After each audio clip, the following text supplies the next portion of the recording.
Thank you for joining us for another episode of the Love of Life podcast. Tonight we have a special guest.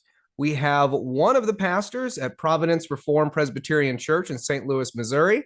He's actually one of our pastors, and he's also the author of Solomon Says. And we are delighted to have Pastor Mark Horne tonight. Thank you for coming on the show. Very honored to do so. I hope I remember what I wrote. You might remember it better than I do because you just read the book. Well, we'll see. I know you have an We'll excellent see. memory. So I know one of the things that you started with the book in the introduction, you started talking about ruling yourself. And Proverbs is, in essence, about ruling oneself, learning to do that. Because if you're not ruling yourself, you are mastered or you're a slave to sin. You're mastered by whatever greed, covetousness, adultery, those types of things. So, how is Proverbs a good primer for learning to rule yourself? And if you want to also expound on what ruling yourself means, feel free. Yeah. So it is. You do become a slave to sin. That's in all the Bible and the New Testament as well. We know that. Though I also want to add the nuance that you kind of in there is a slightly separate issue that gets entangled with it all the time. But we can at least for sake of conceptually thinking it all through, we can maybe make it a little bit of a distinction, even though they go together pretty often. And Proverbs certainly says a lot about wickedness and evil and the slave nature of that as well. So I mean, it's all involved with each other. But you've also got and need to understand that you have, I think, an element of immaturity. Um, Paul also says in more than one place, it's like he compares childhood to slavery as if it's innate, not always not always in a culpable way. A child simply is vulnerable to being tossed about by every wind of doctrine. I mean, a young child is not supposed to be mature yet, but but they do have to kind of leave childish ways behind. Um, when they get to the point, they're supposed to eventually get to the point where they're ready that they can operate without the guardians that they had before. I'm kind of stealing concepts from the end of Galatians 3 and the beginning of Galatians 4 there, because the whole law and the history of Israel and the history of the New Covenant is all bound up in that kind of dynamic taking place for the whole human race, or at least for all believers, or the people of God, or however we want to put it. So what happens is you, as a child, no one expects you to know when to go to bed. No one expects you to know that you shouldn't eat candy all day. You're supposed to have responsible parents who are going to help you with that, and you're going to have to learn from that and learn that when you become an adult, I mean, one thing you like in the West, we constantly do this, and this is in the Bible some too, and it's in the New Testament some too. Slavery versus freedom, right? But in Proverbs and in a lot of Bible passages, Romans 5 and 6, for example, it's slavery versus your own authority, your own rule. You become a king. So when you grow up to be an adult, you shouldn't think of it like, oh, I don't have a parent anymore. I can do whatever I want. Yeah, you can do whatever you want, and you can bear all the consequences as well as everyone who depends on you for what you want. You want to be your own parent. Now, I know that's not what I don't think Proverbs ever says that explicitly, but it does say that the hand of the diligent will rule, while the slothful will be put to forced labor. And I mean, when it comes to the ant, which is repeated, I think, twice in Proverbs, well, I'm sure it is. You know, excuse me, this is one of the things that I kind of dawned on me as I read it. The thing about the ant, we just kind of our eyes glaze over. We read that passage. The ant works hard. You should work hard. But it says something very specific. It says it does so without like ruler or chieftain or head. So, he was saying, look, I don't see any taskmasters for the ants. I don't see anyone telling them what to do. They're just doing it. Phenomenally, that's what you see. They do things. And you should do stuff to take care of yourself without having to be told. You should have learned that by now. So you want to rule yourself. And yes, sin, sloth, all that stuff gets mixed in that because one of the reasons you want to stay immature and want to stay a child is because of sin. And also, when it comes to sin, you kind of want to pretend the consequences don't exist, which is immature. So they're all bound up with each other. They're all mixed in human life. But I just think they can be theoretically kind of distinguished from one another. Um, the fool is usually a horrible unbeliever and sinner, though I don't think all uses of folly are totally the same as sin. I mean, I just think there's a little bit of the Venn diagram is like 99% overlapping, but there might be a sliver of foolishness that's not sin. And I guess a sliver of sin is not foolishness, except you're rebelling against God, or they could be self-conscious, just, unforgivable sin or something like that. I haven't thought it through that well, but I just think it helps us to distinguish these two a little bit. Because obviously a child is supposed to be a child. He's not like culpable for being a child. But as he grows, he needs to mature. And I guess we don't necessarily know the timetable exactly. So sin and impatience and um, sloth all got mixed into that. Impatience kind of being the opposite problem where you try to mature too fast. You try to take on responsibilities that you're not ready for, or really enjoy freedoms that you're not ready to bear the responsibility for. So that's what it is. And I just, I guess the background here is that I can't see how many years ago I, I knew Proverbs was kind of like the catechism of the Bible. I still think of it that way. So I just thought I'd memorize some of it, and specifically I'd memorize the parts that were seemingly unorganized. I was hoping to find that some organization. I don't really have a lot to offer on that scale even now. Um, but I memorized at one time I could recite Proverbs 10, 11, and 12 straight through, briefly. I went in when I tried to move further on there. My software started overwriting itself, so I couldn't just keep adding to that. But the point here is that in doing so, I just thought a lot about what themes, what would make Proverbs understandable, what was it going on. I mean, look, Solomon is a very wise person. He's part of an age of wisdom, and yet a lot of this sounds like why are these children's proverbs in here? Why all this stuff? It doesn't sound very sophisticated. And to extent, I've decided that Proverbs is a riddle in a way. The contradictions are like the seeming Proverbs that say go in different directions are intentional. You're supposed to reflect on that and try to think about when things might apply. And I know that because there's two Proverbs that are like exactly together and say almost exactly the opposite thing. Answer a fool according to his folly, and the next verse, don't answer a fool according to his folly. Now, those can't be side by mistake. So I take that as permission to think about that way. All the Proverbs that kind of go in different directions. They're all meant to be there for you, and they're meant to kind of increase your capacity for wisdom, help you mature. They're like a big riddle. In fact, remember, Proverbs starts off talking about the riddles, knowing the words of the wise and the riddles. That's in the introduction. And also, when Hezekiah makes his collection, the first thing you learn is that it's the glory of God to conceal a matter and the glory of kings to search things out. So I think you're doing that when you read Proverbs and meditate on these kind of problems. Mm-hmm. Recently, I realized there's kind of something similar going on in the Psalms, because the Psalms give you kind of all these emotional highs and lows and all these different messages. I'm righteous, vindicate me. Why are you torturing me for no reason? Or please don't punish me for my real sins that are actually the reason. You've got all this different stuff going on, and I'm not exaggerating. Yeah. It really is that strange. And I think you learn how to be a mature and correctly feeling human being from that kind of stuff. I think it reprograms you. So I think there's something going on in Proverbs. We got to trust the process. There's obviously some reason why they are the way they are. I mean, and especially the middle books that are kind of aphoristic. I Mm-hmm. mean, I assume as Christians we believe the inspiration of Scripture, so we don't think that we have Proverbs if we rearrange all those passages, right? So we Right. can't say they're random.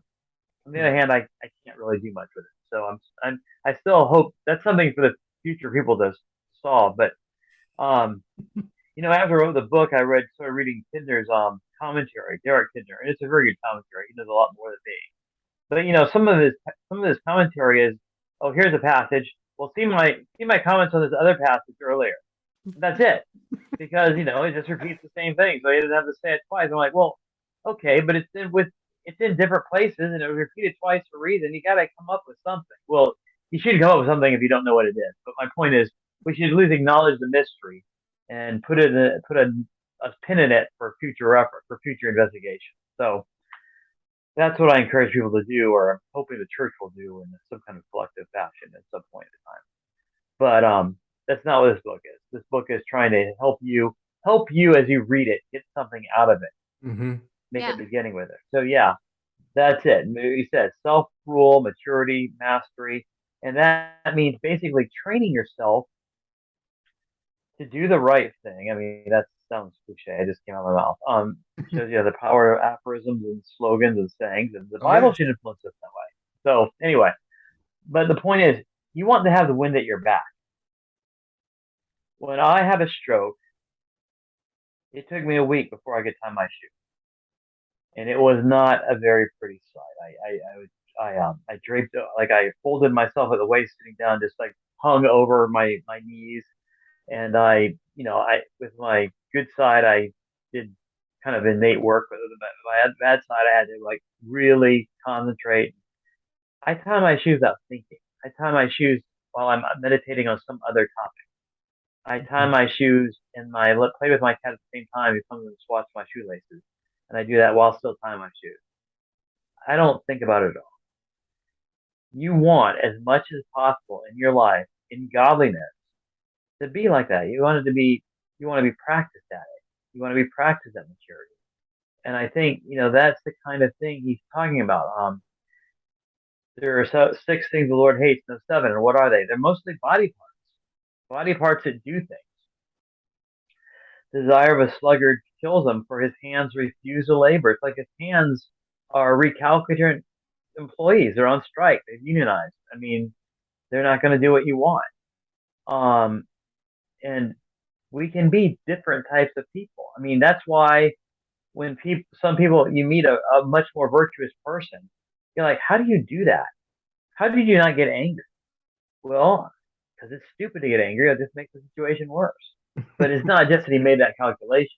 He was already practiced at putting a sock in it. Sure. And not in a repressive, like, oh, I'm weakening myself way, but also with the kind of firm confidence that we have when we get these good habits and start thinking about the world the way it really is, that this is a better thing for everyone, including us, especially us. God can take care of what happens. You don't have to do that. So, a lot of this stuff, especially about when I'm speaking, about a wise man, and now I'm going to butcher something if I try to say from memory right now. But the point is, a wise man does not run off the mouth and does not spontaneously react when he's provoked. I mean, there's a lot about that. A wise man keeps his spirit under control. Why? Because he has dominion. And you can't have dominion over anything in life, which you need to be a happier and more productive person. You can't have dominion over anything in life if you don't have dominion over yourself. And that means, again, I'm sorry, I'm talking. I expected more questions, and I just started running off the mouth. We were just going to let you expound. Demonstrating the opposite of what I'm talking about. But I will just ask the listener, the viewer, to believe me that I've thought a lot about this. So I've got a lot of stuff. You're such a wise guy. It's like a fountain. It just comes out. But I know that Courtney has a question. So go ahead, Courtney. I do. Well, yeah, go ahead, Courtney. You've hit on it a little already, but you make a lot of concise statements about how what we do is who we become. So if you're going about even a good thing like pursuing wealth, but you do it in a dishonest way, that pattern of dishonesty is doing something to you as a person. It's making you, you start to love it, and it makes you, in a sense, evil. There's and you apply that to lots of different types of sins, like the trap, as you're going about something in a dishonest way or an unlawful way. It's doing something to you inside. You can expound more on that. Yeah, well, that's the first, okay. Proverbs 1 begins with introduction, and in the first big temptation. And in that first book, which is chapters 1 through 9, I said 7 books in my book. I recently saw an argument there's only 5, but That's the problem with writing a book. New things come up. Anyway, I don't know. I have no opinion now. But anyway, the first book, definitely, the Proverbs, chapters 1 through 9. There are two basic temptations that Solomon describes in such detail that he speaks in the voice of the tempter. The first one is the kid being recruited into a bandit gang, a robbers gang, and the second one is the adulterous woman who's trying to seduce some loser on the street. And in both those, he actually voices the temptation. The other one about debt, there's one about debt very much like them, but he doesn't go that far. So in the first one, I argued that when Solomon lays out his argument why you should not become um, a violent aggressor and try to make your living through robbing, it's not just that you'll get caught and killed, and it's not just that it's wrong. It's also that these people are presenting this as a choice, a basic economic choice, right? You want to get rich. You have gifts, like you're strong, you're a young man. You can hold a blade. You can be intimidating. Well, he says no. They love it. They love to kill people. They're psychopaths. They become addicted to what they do. They can't stop. They couldn't becoming like a productive member of society. The patience that involves and the respect for other people that involves and everything else, that's like unthinkable to them. They think only stupid people do that. It's a pretty common thing. I'm an outlaw. I'm a criminal. Well, I'm not a normie, or I'm not one of those sheep. People talk like that. They think of themselves that way, and they think that they're in prison because people can't handle their badness, and they don't mean badness the way that it really should be meant. They mean they're amazing. No, they're fools. And of course, they're self-referential and they're in a delusion they really almost can't escape from, unless there's some kind of real intervention, which the consequences should be. But anyway, going back to your question, so they love it. They start to love it. So it's a problem. You start off making these basic equations, taking shortcuts, and you kind of become addicted to the thrill. And I think I've seen, once you've, I guess, broken into a house and gotten all the loot, who's going to want the boredom of working for a minimum wage job? Forget that. I'm going to find another house to solve. So it's that kind of thing. So yeah, that's one of the things that's going on. And then there's also the rationalization process kind of talked about, especially with sloth. The sluggard, he has all these fears. He thinks there's a line outside. He's going to get killed if he goes outside. This is just stuff people start making up. They start justifying their habits because it's better they want to keep their habits rather than deal with reality. So instead of facing up to the fact that their habits and patterns of behavior have led to consequences, they tell themselves stories to avoid having to face that and thus not change their behavior. So that's when you go from someone makes a stupid, immature decision. Okay, how quickly does he leave it behind him when he realizes what's happened, or how often does he try to rationalize it instead? It's their fault. They don't understand me, something like that. So that's the kind of thing that happens, I think, and that's what I think Proverbs talked about to some degree. And it talks about the light getting brighter and brighter for the righteous, and the wicked going down into their own darkness. It's constantly talking about people being caught in the trap that they've made. Mm-hmm. Now, that's also prayer in the Psalms, but that's kind of like a thing. Yeah, God's opposed to you, but truthfully, you're going to hurt yourself. You're going to destroy yourself. And what does wisdom say finally? All who hate me love death. All right, so that's theological, of course. People who hate God love death by definition, but it's also it's reflected it's reflected in just how behavior works out. Mm-hmm. Now, at least in a normal situation. Now, there is something I didn't get into this in the book, but later I started realizing that there are times when all society is just run over by fools. And in a sense, in the beginning of Proverbs, like Proverbs 3, kind of envisions that, and it talks about not imitate. I mean, these consequences sometimes are delayed. There's a lot of stuff in Proverbs about not wanting to imitate people because they will be successful for a while, and then they'll be on Instagram, or, Facebook or somewhere. And, you got 360 million people in America and more all over the world. So, of course, there's going to be a lot of success stories that have nothing to do with the behavior that leads to success. Mm-hmm. God does not judge people that directly, that simply. And if he did, we would all be fools. I mean, in the sense of immature, we could never mature. I mean, I don't think this is a book. I think this is a sermon I preached shortly after the book. But see, this is a problem. My memory, right? You say it's so great. Well, we can imagine a world where every time you took the Lord's name in vain, you would bite your tongue. I mean, you just accidentally bite your cheek or something, and and that every time a spouse had an affair, she would get a horrible rash on the forehead that would have the name of the partner spelled out, and you'd have all this instant, instant consequence, right? We'd all be 2-year-olds in that world.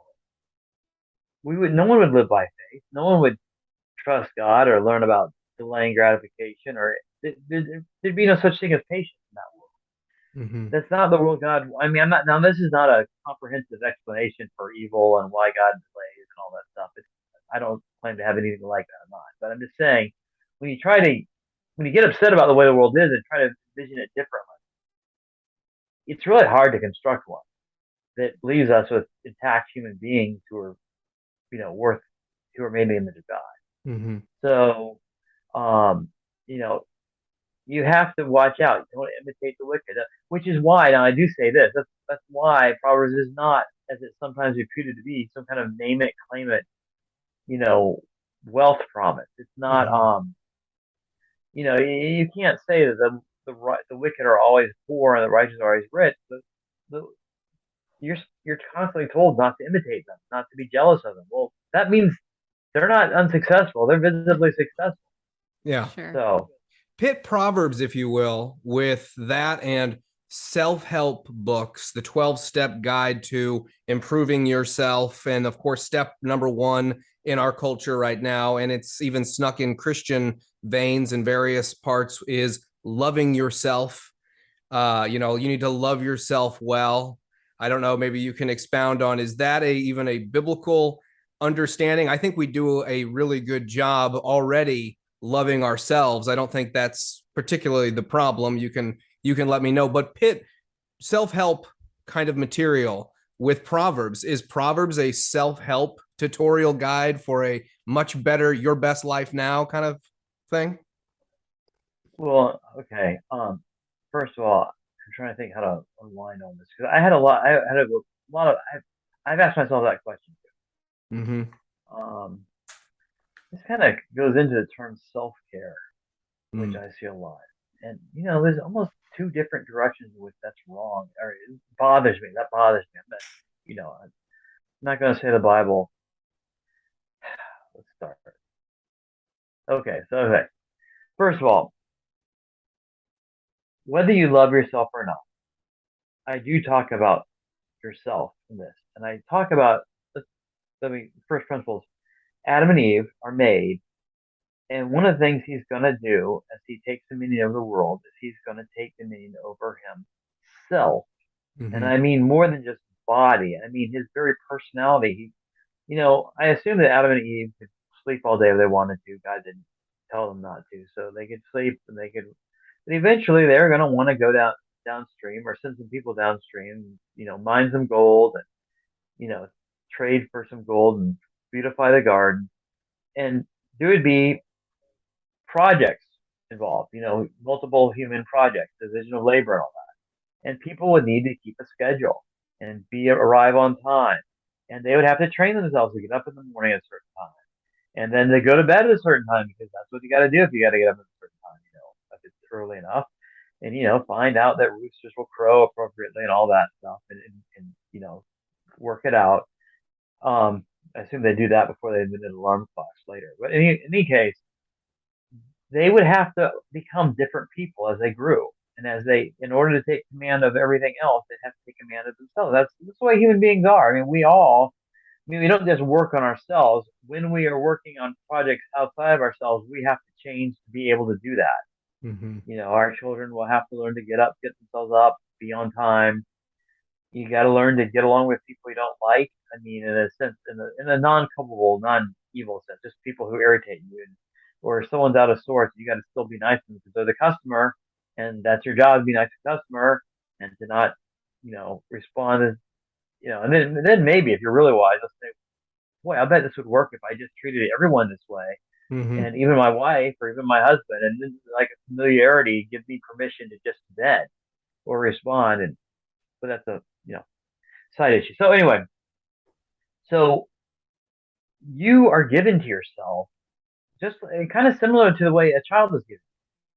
You have a baby and you're responsible for raising a child. You love the child, but you don't want the child to stay a baby all the day, all the time, for his whole life. And you especially don't want him to act like a baby when he's not a baby. That's really kind of a horrible thing.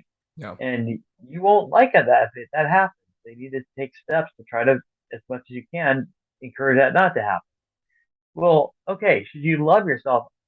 You are given to yourself. You're responsible for yourself. You should care for yourself. Mm-hmm. I mean, I was going to go the other way with self care, but now when I said that, I just suddenly realized you want to be the person, you want to be the best person you can be. I mean that in not just, of course, you want to obey God, but you also want to develop yourself to be the most effective, productive person that you can be, Mm-hmm. or you should. Mm-hmm. And what happens is, as you unlock a little bit of it, more becomes possible. You also run into limits and stuff like that. But I mean, so yeah, if that's what they meant by loving themselves, it is true that people hate themselves in a way that's obvious. They are self-pitying and they are trying to evade responsibility for their actions by, in fact, self-pity and self-loathing can be, in a weird way, a kind of self-love, like it's basically you're blaming everyone else for your stuff. You're saying you're not able or responsible to do better, Mm-hmm. be better, have better action. So I think there's some modicum of truth to some kind of expression like that, which I don't think it's ever used rightly. At least Right. I don't think it is. Right. And so I don't like it. I mean, it's not. I mean, God wants you to look. Think of it this way: you want to love other people. You're supposed to love other people. So yes, within that context, you can't do that and loathe yourself. Mm-hmm. All right, because people who are hard on themselves are not going to be easy on other people. They're going to be bad to other people. That's true, but you still the self-centeredness doesn't help. You just got to realize you're made in the image of God. You're a steward of yourself. So I would say what's more fundamental than self-love, or at least in terms of advice and rebuke or encouragement or whatever, is that you're responsible for yourself. And yeah, you're responsible for yourself. So you need to take care of yourself. Um, and and you should also introduce the idea that what you end up doing is you end up loving everything around you and loving your life, not really loving yourself. It's a little bit weird. Mm-hmm. Um, you know, so Well, I don't know that's very clear. I want to let people express themselves differently, but I think that's the way this is going. Yeah, go ahead. I'm sorry. yeah, it seems like if you're growing in wisdom, you're going to be a better version of yourself, but the focus isn't how can I be, my best self. Like that almost makes it like your orientation is on yourself. There's no commands in the Bible about love yourself well. It's love God, love people. It's like as we're gaining in wisdom and doing these things that are wise and having that pattern, we end up better, but not by the route of focusing on our own self-improvement. That's what it seems to Um, be you're saying in the book. yeah, well, I think that's true. I mean, another way to put it is, like I love my children. I can't love my children and despise their father. I mean, he can do wrong things, and I, shape up my behavior and all the rest. But in a sense, I mean, if I was in self-loathing, that would be a form of selfishness. I'd be cutting myself off from ever improving. I'm just, Mm-hmm. condemning myself. It isn't. It's not how God wants you to do. But this orientation towards, um, his problem is he doesn't like himself or love himself. Usually, I think the problem people have is they want unconditional acceptance from other people despite their behavior, and they're not getting it. A lot of times it's because they shouldn't, they wouldn't accept it from anyone else. So they're not really following a golden rule. So I would move on to a different way of trying to encourage people to repent. And I was going to say about, I don't know the term self care. That just bothers me because people are allowed. One is that people can enjoy their luxuries or whatever without having to excuse it as being self care. Right. God's nice. He gives us good stuff. We just enjoy it. I mean, we don't have to say, "Oh, that's self care. I'm drinking a beer tonight." Yeah. Go you. I don't know. I mean, Well, our society is weird, and that's how people identify with what's going on. You know, it's self-care. I mean, we're two guys. I know you exercise regularly. I exercise regularly. That's self-care, but I've seen it modeled in the extreme before with various people at gyms where it goes beyond self-care. It becomes an idol, right? It becomes something that's even more important than just self-care. And so in that regard, Yeah. yes, we care for our bodies. We should try to maintain healthy standards, exercising, things of that nature. But things can get really wonky, and it's almost an excuse to say, well, I'm just loving myself well. I'm just, no, you're idolized. You've made an idol out of certain things. Yeah, that happens. I think human beings, get involved in that. And then what's awful is that then other people see it and they almost make it their righteousness to not be like that, which means they don't ever do anything that they should do when they could make their life a lot better. But anyway, so there were certain books that I refused to read while I was working on my book on Proverbs because I thought I would start kind of adopting their ideas somewhat or being affected by them. I didn't want any question of that. And also because if I disagreed with them, I didn't want to start feeling like I had to argue with some book. So like I refused to read Jordan Peterson's 12 Rules for Life while I was doing this because I got the impression that it would be something like what I was trying to do. And that actually is not the case, I think. Well, now that I've read some of it and now I'm listening to more of it. Which is interesting. He read it. You know that? Oh, did he? Jordan Peterson actually, yeah, he read the book. That's actually pretty good. He's a pretty good reader. At one point, he starts crying during one of the end of his chapters. But anyway, and then the other book that I actually like a lot. Now, you see, these are secular books, so we're sure. In the case of Peterson, is outright unbelief because he's very much a Darwinist and trying to fit Jesus and God and Christianity into his Darwinian framework, which yeah, there's some weird syncretism going on there. it's not even, no, it's Darwin is over Jesus and Peterson's dominant hierarchy. There's no question. Still some good stuff in it, but that's an even chapter. Anyway, I enjoy him. He's done some things that are brave, but sure. All right, still a problem. James Clear, the Atomic Habits. That has, that's a very secular, kind of neurological, a little bit behaviorist book, but it's still got some great things in it, and it does overlap a lot with. Not in terms of actual method, just some of the kinds of things I'm talking about in Proverbs. We get out Proverbs, so I was glad I didn't read it until after I wrote my book. I didn't, I wanted to have it in a bit of thought. And what's interesting about him is, you mentioned strength training. And I already mentioned I had a stroke, and I've actually written about segue here or sidebar here. Footnote, I guess. I've already written about a little bit about how my stroke kind of start. Was thinking about Proverbs when I had my stroke, or I had been thinking about it before and thinking about it afterwards. And my stroke recovery kind of, where I was trying to get my hands and feet to work. It was hard not to think about Proverbs and about how things become easier as you practice them.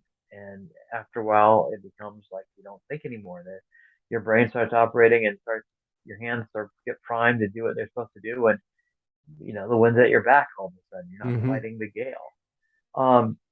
What is interesting is that James Clear had a brain injury as as a teenager, and it had to go into rehab, and not a stroke, but an actual sports injury that hit him in the head, and he almost died. Nearly escaped death, and it involved him kind of recreating his basic bodily functions and movements and abilities from the ground up. Mm-hmm. And then of course he talked about in college, strength training also being something that led him to think about habits and how habits are important and how habits make you more capable Mm-hmm. because you train yourself to do more things. Now I didn't mention that in my book because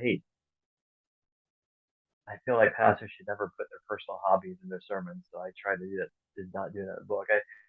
I constantly went to examples like practicing piano, music practice, where if you're a beginning pianist, if you're thinking about the notes where the keys your fingers have to touch which keys, you're a bad pianist. You're just a beginner. There's no way you can play anything good.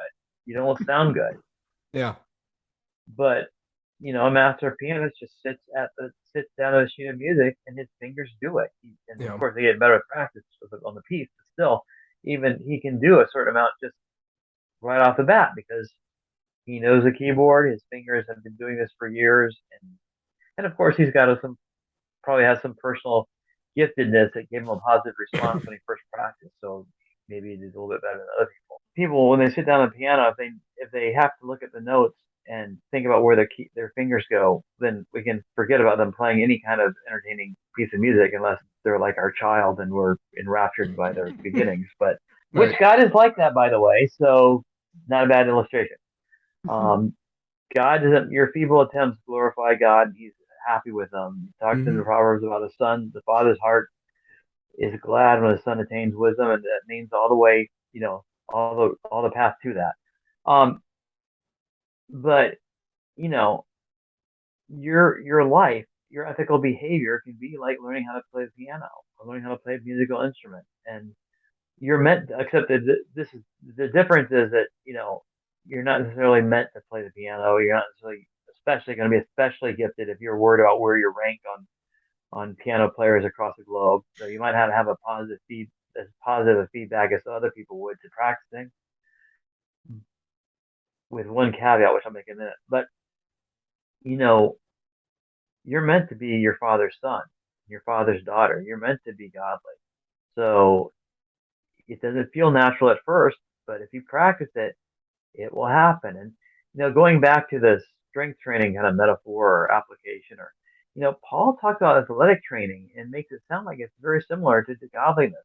He does that more than once. He makes these athletic comparisons with Timothy, especially. Train yourself in godliness. For physical training is of some value, but godliness is of value both in this life and life to come. So they are comparable in that sense. And what I was going to say, by the way, one thing I've noticed is one of the problems with practice is if you don't like it, or don't want to do it, what you end up doing is practicing hating it. So like you force your son or daughter to practice piano, and they might be really practicing complaining and saying all sorts of nasty things about it in their heads, and how much control do you have over that? I don't know. If you practice hating something, you'll be better at that, not more skilled at doing it, right? So people can get the same mindset with Christianity. They can say, this is awful, and some of it is, someone they starts to tithe or something they don't want to, and they just feel miserable all the time because they are kind of not open to it really, but they're not practicing the right way, with the right attitude. So that can happen. But in any case, point is, it's a skill. It's a skill you learn.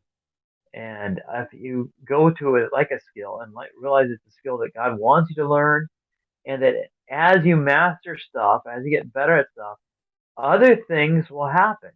And in this case, will be kind of negative. You'll realize there are other things that were wrong with your life that you never could see before because you weren't there yet to be able to see it.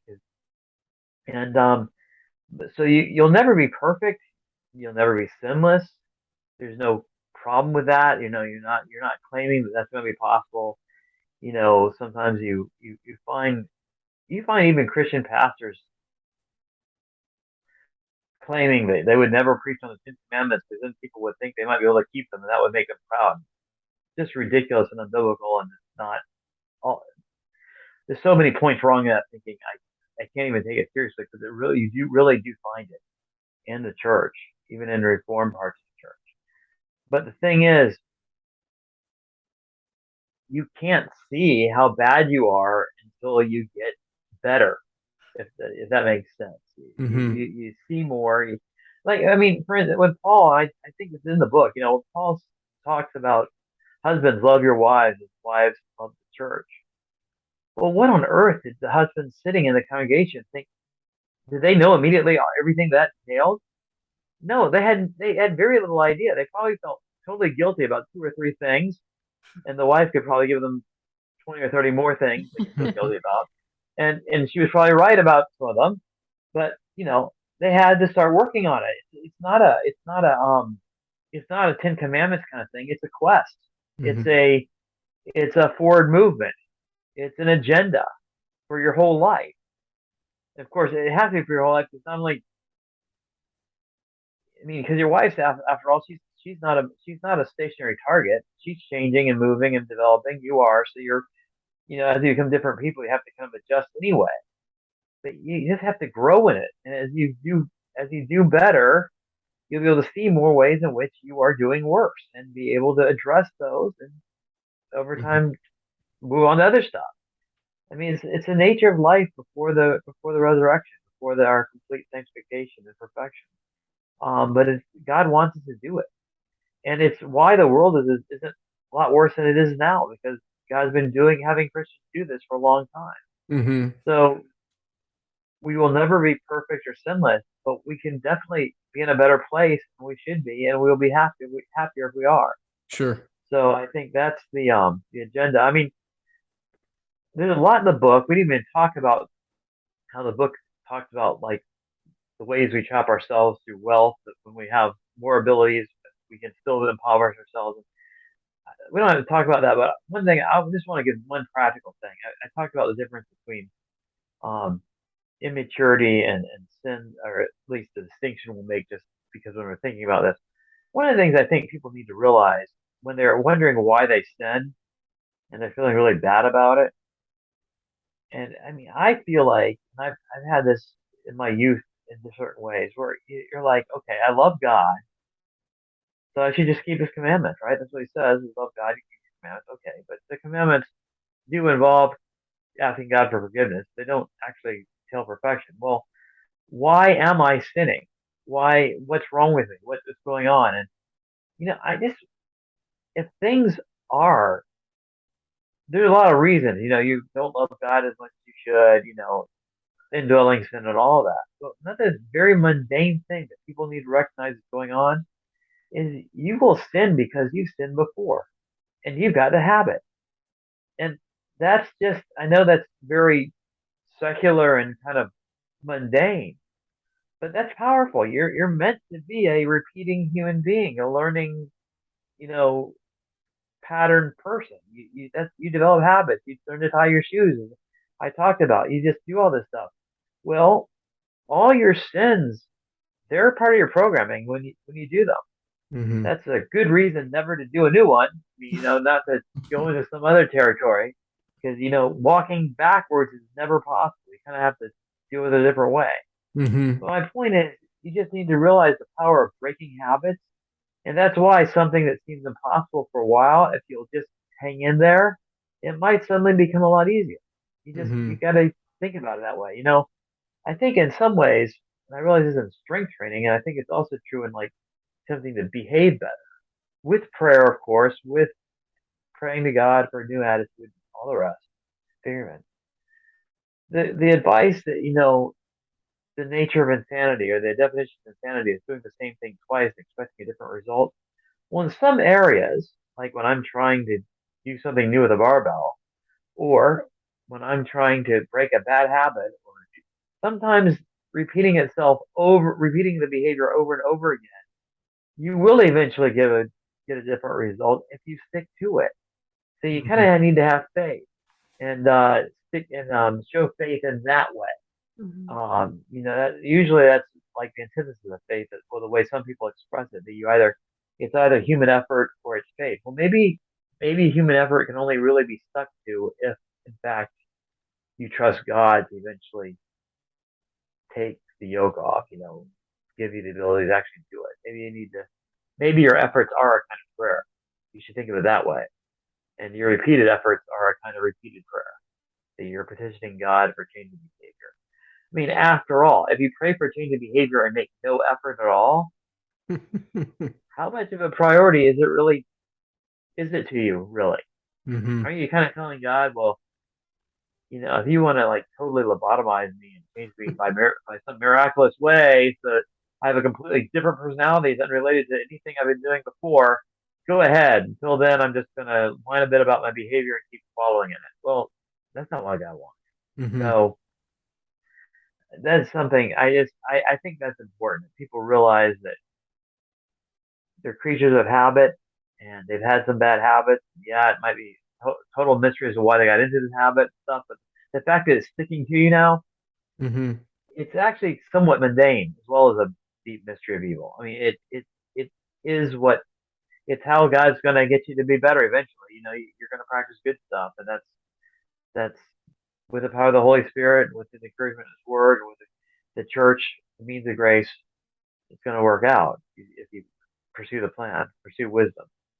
Yeah. So that's just something I thought I'd preach at you today. I'm not That's sure. good. It's a good homily. Thank Yeah, you. well, faith without Oh. works is dead. So you're saying, like, if you're going to trust God to grow you in godliness, there is effort that you have to put in. And that's Yeah, showing and that you're trusting that He'll change you as you're relying on His grace and as you are putting in the hard work to break your bad habits. I think that's absolutely true. And I mean, in the sense, gestures are prayers, right? Efforts, sacrifices are kind of prayers. So that kind of goes on with that. That means we have a right to think of God watching our behavior and making our behavior a kind of prayer as well. So Mhm. good. Um, so there's a lot in the book, but I mean, I want to leave something for people to read. Are there any other questions you think we need to be answered or addressed? Or I think if somebody wants to become more wise, do you have a suggestion on where do you begin that? Where does that start? buy my book from Athanasius Press. Perfect. No. But you read Proverbs. You read Right. Proverbs first. Well, I mean, you read Proverbs because that is the book on wisdom. It says so. And I think what I try to do is give you some tips on how to read it and not be totally confused or be willing to put up with the confusion and just trust God. The other thing, since Proverbs does have these aphorisms that appear to just be jumbled up, in the second, third, and fourth book, or fifth and sixth, um, you're totally fine if there's some issue you're struggling with, finding 5 proverbs that apply and memorizing them and try to recite them and recall them to mind and see if that helps you. I mean, you can use the whole Bible that way. I mean, I sometimes get tired of the way people have favorite Bible verses. It turns out that's all they know about the Bible ever. I mean, you also need to be kind of systematically reading it just to know the whole book. Yeah. It's really not that long. But, the Bible's meant to be applied, and that can mean like, having it at your fingertips, having certain things that you find relevant. So, you know, I've memorized especially stuff about speech and slow to speak. That's James, but I mean stuff about he who answers before he hears is folly and shame to him. That's a Yeah.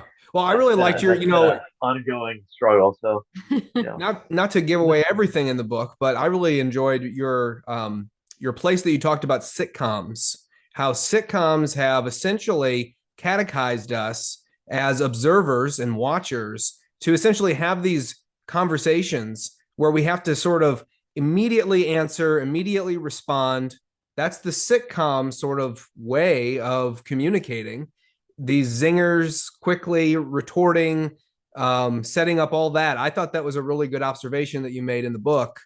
That does play out in our daily conversation with people. Most of us have all observed and watched these sitcoms growing up, and then even as adults. That is how the sitcom format presents itself in communication style.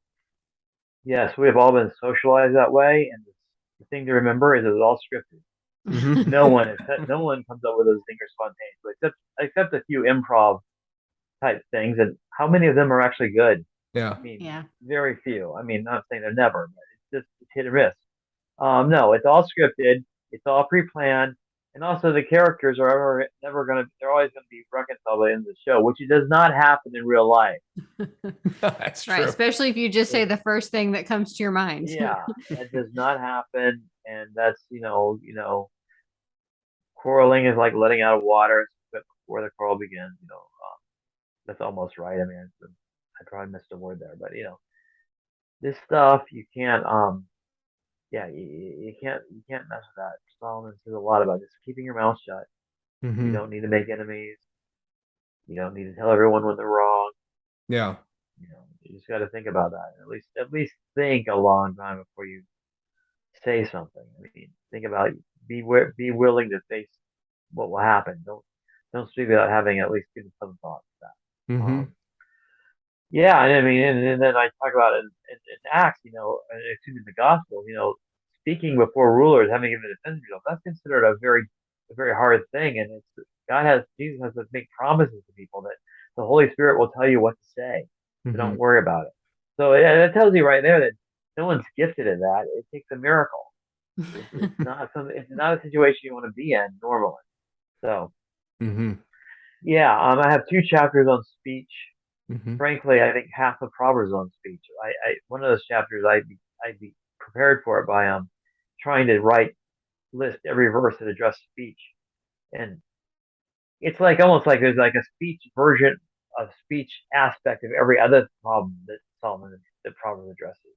It's Mhm. just all over the place. So huge deal. Yeah. Yeah. Anyway, and I think it's back to our irony we noted earlier about me just talking so fast and that's You have a lot to I think say. You have You a do. lot to well, say. there's actually a proverb about it. It talks about. Oh no, I'll get this wrong, so I'm not even going to address it. There's the one early Bible conference I did on Proverbs. Actually, the one I did right before the lockdown. It's at my website, SolomonSays.net. If you go to the audio video section.